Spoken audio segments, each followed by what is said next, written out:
Здраво, ова е 383-тото издание на Видеологија со Златко Ѓелевски, дигитален краток осврт за актуелни филмски остварувања, односно спонтана критичка анализа која е збир на први впечатоци илустрирани со подвижни слики. На денешниот репертоар е Dreams од Даг Јохан Хагерут, во кој станува збор за Јохане, глумена од Ела Оверби, која ја документира својата интензивна заљубеност во незината професорка по француски јазик Јохана, глумена од Селоме Емнету. Незината мајка и баба ги читаат интимните дневнички списи. И двете се ужаснати од содржината, но воедно и воодушевени од моќното пишување и способноста да ја пренесе приказната низ збор. Јохане се движи меѓу романтичните идеали наспроти реалноста, истражувајќи ги емоциите на самооткривањето, љубовта, сексуалноста. Во прашање е coming of age приказна која е доловена низ перспективата на ученичката, која ја открива незината заљубеност во професорката и започнува да се ги поставува прашањата за сексуалниот идентитет, барајќи ја својата припадност во светот на возрастните, со настроение да ја појасни исполнетоста со вртлогот од чувства, што имагинарни сновиденија, што отелотворени незадоволства. Еден од аспектите во кои се воочува брилијантноста на Хагерут е неговата правилна наменска употреба на војсовер нарацијата. Овој механизам е еден од најзлоупотребуваните во филмската уметност и најчесто служи како алатка за прикривање на несигурностите од драматургијата од страна на режисерите или пак исклучиво за изложување на експозицијата, без да се вложи труд да се прикаже или органски изваја низ диалог. Клучот што Хагерут го има пронајдено е дека нарацијата е интегрален дел од действието. Имено, солилоквиот кој го слушаме со помош на гласот на Јохане е всушност исчитување на незините дневнички записи, кои во секој нареден кадар ги коментираат незината мајка и баба, што значи дека се витален дел од разработката на действието и воопшто не се заборавен и занемарен сегмент од подснежниот тек на филмот, напротив, константно се надоградуваат и продлабочуваат. Пропратна е функцијата за интимистичкото спознание со протагонистката, поточно со незиниот иманентен свет, со оглед на тоа што не е многу речита надвор од записите, што се оставени на толкување на двете колена наназад од незината фамилија. Секако дека оваа одлука води корење код писателското минато на режисерот, но исто така воочлива е уште во неговиот прв филм, каде прераскажувањето на приказните беше чин на снимање на аудиокнигата. Во секој случај се материализира кажаното и станува предмет на дополнителен дискурс за неговото значење. Во очите на ученичката, професорката секојаш е прикажана во идеализирано светло, секој миг на обрнато внимание се преценува, дури и се прифаќа особеноста на плетењето, само за да се доближи до саканата личност и добие можност да сподели во незиниот дом, за да се јават и првите љубоморни сомнежи на незините пријателки и пред се љубовни врски, во кои не се вбројува и ученичката, затоа што според незините писанија, кога споделуваат блискост, професорката одлучува да се дистанцира.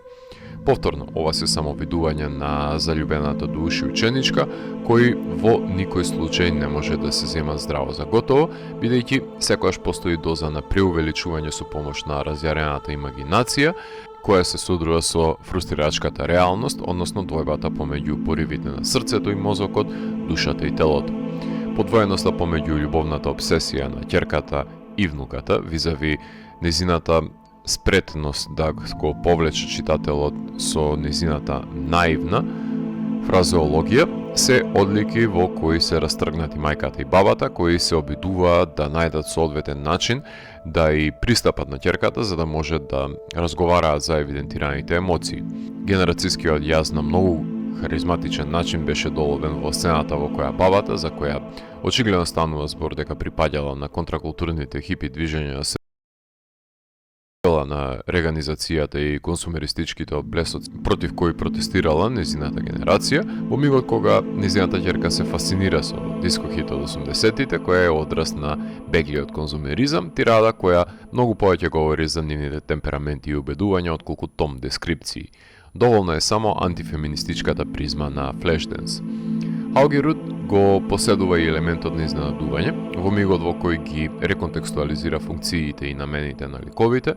превертирајќи ги очекувањата на гледачот, каде ги изместува концепциите на условно кажано жртвата и прогонувачот, односно ликот кој во очите на јавниот суд би бил обвинет за недоветно заведување е тој кој се смета дека е злоупотребен, што исто така не е далеко од замислата за неспретната болничарка од првиот филм на Хаугерут, која сите знаеме дека ќе го падне испитот, но си зема право да глуми жртва која се обидува да ја направи недоветна незината менторка, што значи дека оваа методологија е проверена и му функционира на режисерот, за да ги предизвика очекувањата на заспаниот гледач во 21. век, без да прави драматични пермутации. Сепак, треба да ја слушнеме размислата и на другата страна, за да дојдеме до некаква верификација. Сосема погодно време е прегледувањето на овој филм во кој наменска е потребата од джемпери во студената Скандинавија, што и на визуелен план подразбира ликовите да се приближуваат еден кон друг во потрага по обострана телесна топлина. Иако е во прашање припадничка на млада генерација која сака едноставни одговори на комплексни прашања и готови формулации со кои ќе може да се идентификува, издавањето на книгата нема да го предизвика инстантното задоволство на кое се навикнати од социјалните мрежи денес, што е едно многуте животни лекции со кои ќе се соочи во текот на постоењето. Себе истакнувањето и самоспознавањето секако дека се важни, но неодминлива е и поврзаноста која ја образуваме меѓусебно со другите луѓе. Ако веќе го вбројуваме помеѓу филмовите за созревање, тогаш треба да биде во друштво на My Summer of Love на Павликовски, Water Lilies на Селен Сиама, па дури Show Me Love од Лукас Модисон, доколку се држиме до нишката на пронаоѓање на првата истополова љубов, а ако барате филмови за сооднос на ученичка и учител, тогаш имате плејада за бирање од The French и The English Teacher, од The Violin Teacher, Black Island, од To Serve With Love до ден денес се екранизира ова забрањето за љубување, или ако повеќе милуваме, Осло трилогијата е своевидна поскромна верзија на Трите бои на Кишловски. Композиторката Ана Берг со незините суптилни, инструментални и сентиментални смут джез пасажи, на кои се надополнува оркестрацијата кога се засилува потрагата по љубов, со кроткиот перкашен може да ги наслушнеме таму кај што монологот завршува и транзиционалната сцена продолжува, за на звучно рамниште да го илустрира љубовниот нарав. Импресионистичката кореографија на скалилата кон рајот со громогласната оркестрација може би делува неконзистентно на дотогашната естетика на филмот, но мислам дека трпи делото една ваква аудиовизуелна екскурзија во која на катарзичен начин ќе се илустрира едно патешествие на душата. Кинематограферката Семец, која ми се представи во битоло како Сесилија, ја има снимено трилогијата на Хаугерут, што значи дека има конзистентност на визуелен план во долабување на трите приказни, иако секоја се разликува содржински, визуелно таа ги избегнува замките на монотоното кадрирање на план-контраплан и ги решава дијалошките сцени со движење на камерата заедно со ликовите во кадар, што секако дека е поинвентивно решение отколку формуличниот ТВ пристап. Со други зборови, воопшто не е мрзелива екипата зад камера за да долови по различен начин на снимање на крупен план и двоплан за и на ниво на кадрирање да се изместат очекувањата на гледачот. Монтажерот на The Innocence, Јенс Кристијан Фодстад, треба да се справи со кроткиот наратив и суптилностите, да ги стави во едно питко течение во кое нема да има амплитуден дисбаланс кој би го скршил филмскиот занес и оттргнал гледачот кој е фатен на мамецот на хипнотичниот монолог. Долги кадри се опрашање, сцени секвенци кои се користат за образување на постепениот ритам во кој се чекори со прераскажувањето на приказната, вешто спроведено од монтажерот Фодстад. Норвешкиот режисер Даг Йохан Хаугерут е новелист, писател кој преминува во филмската уметност режирајќи ги првите кратки филмови во 2000-тите години, учествувајќи во неколку филмски антологии со нив, од кои поамбициозен проект му беше среднометражниот Томас Хајланд Ериксон и приказната за девојката со оригами од 2005 година, користејќи супер осмица за некои од овие проекти. Првиот долг филм е I Belong од 2012 година, трајкомедија составена од 3 приказни за ликови кои поради тоа што сопствените одлуки ги темелат на интегритет и нивните емоции, без разлика што се добронамерни, се гледа на нив како на проблематични во општество во кое се фаворизира рационализирањето по секоја цена. прикажан на Palm Springs и награден со неколку норвешки награди Аманда. Во 2014 година го снима среднометражниот I'm the One You Want, кој можеби е најрелевантниот за рецензираниот филм денес, бидејќи го содржи сведоштвото на професорката која се заљубила во 15 годишниот ученик со кого почнува врска. Во 2019 година го режира Beware of Children, филмот во кој ученичка убива со ученик, при што таа е поддржувач на левичарската политичка идеологија, а тој е син на десничарски поддржувач, убиство за кое таа се отклонува од одговорност и смета дека е несреќа, прикажан во Венеција, награден во Солун, кој се здобива и со неколку награди Аманда. Соработката со Андреа Браун Ховик ја продолжува и наредната година со The Light from the Chocolate Factory, која ја глуми девојката која се мачи да напише песна за свадбата на пријателите, иако е преокупирана повеќе со смртта на нејзината мајка.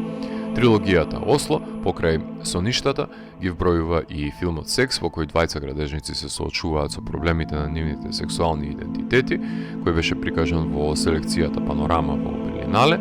каде беше и награден, како и филмот Љубов за докторката и медицинскиот брат кој, иако избегнуваат да стапат во врски кога ќе се сретнат на брод, се отвораат можностите за спонтанна интимност кој беше прикажан во Венеција и награден во Гетеборг. Хаугерут создава интимни мелодрами во кој трага по човечноста и хуманистичката димензија, поставува прашања врзани за сексуалниот идентитет и ги разглобува човечките соодноси наспроти мерилата и нормативите кои се фаворизирани од општеството во кое припаѓа. Непореклива е заводливоста на зборот на прераскажувањата на нанизот од емоции, кои се извајани од имагинацијата, каде натежнува зборот наспроти визуелното, налик филмовите на Вуди Ален, но грижеливоста, тактилноста, деликатноста на раѓањето на првата симпатија бара соодветни филмски околности за да може да биде делотворно доловена и секако фрустрациите кои произлегуваат од колизијата со реалност. Контемплативен филм, погледнат навнатре, кој е кроток, повлечен, неприметлив, што знае да биде причина за негово избледување осеќавањата за разлика од длабокиот белег на првата вжарена љубов и сексуалното пробудување. Иако филмот си имаше домашна премиера на норвешки терен кон крајот на 2024 година, ќе ја земеме предвид како светска премиера официјалната селекција на Берлинале, каде ја освои престижната Златна мечка, награда Офи Пресци и наградата од филмското здружение, а потоа беше прикажан во Глазгов, Истанбул, Хонконг, Сиднеј, Тајпеј, Хелсинки, а јас имав можност да го гледам на големото платно на Интернационалниот фестивал на филмска камера Браќа Манаки, каде на моје големо разочарување не доби ниту една од трите камера 300 награди, иако сметам дека заслужува барем специјално напоменување, но тоа е судбината на кротките филмови кога ќе застанат до гласни и екстровертни дела, едноставно се засенети. Продуцирани со помош на Viaplay, Пирамид го дистрибуира во Франција, Strand Releasing во САД.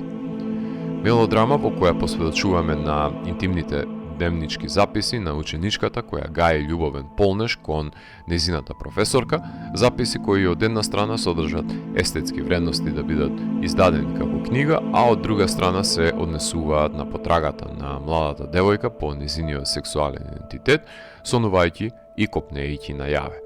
Ако морам да го евалуирам, тогаш Dreams од мене има 4 од 5.